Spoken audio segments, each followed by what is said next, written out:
Donald Trump was in Connecticut today, continuing a long tradition of presidents speaking at the Coast Guard's graduation ceremony. In fact, this is President Trump's second time giving the keynote address. He did so during his first term back in 2017. NBC Connecticut political reporter Mike Savino tells us what he said to the graduating cadets.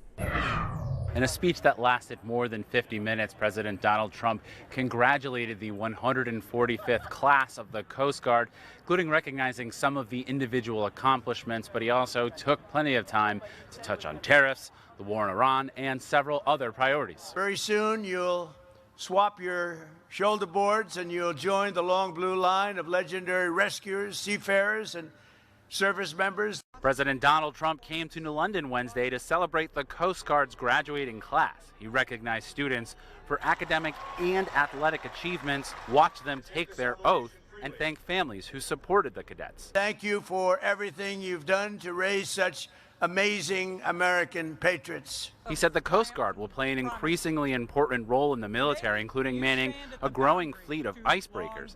But he also took time to compare his return to the White House with the Biden administration. I hate to say it, but I will.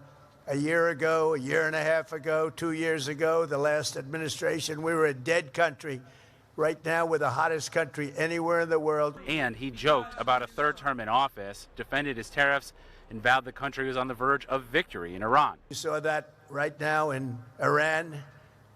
Everything's gone. Their Navy's gone. Their Air Force is gone. Just about everything.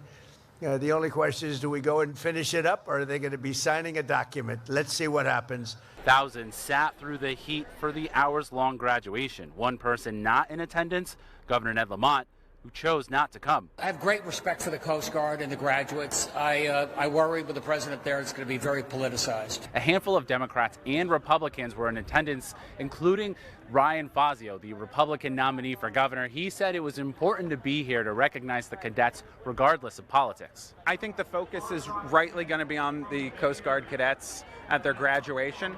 And, that's why I'm here. I thought it was a good speech. I think he gave us our congrats, said what needed to be said, and he hit all the nails on the head for giving us a fair shake going into our future. From New London, Mike Savino, NBC Connecticut News. As the president addressed cadets at the academy, dozens of protesters and supporters gathered by McKinley Park. That's nearby. Most of the crowd held signs criticizing the president and his policies, but some of his supporters came out as well. There were some tense moments between the groups, but for the most part, things stay calm. We want to keep things peaceful, remind everyone to focus on what our messages are, because it's, our voices are important and we don't want that to get clouded by anything. And as you can see, police were also on hand to keep things at bay. We have the president's full speech on the NBC Connecticut YouTube channel. Just scan the QR code on your screen to head there and watch it.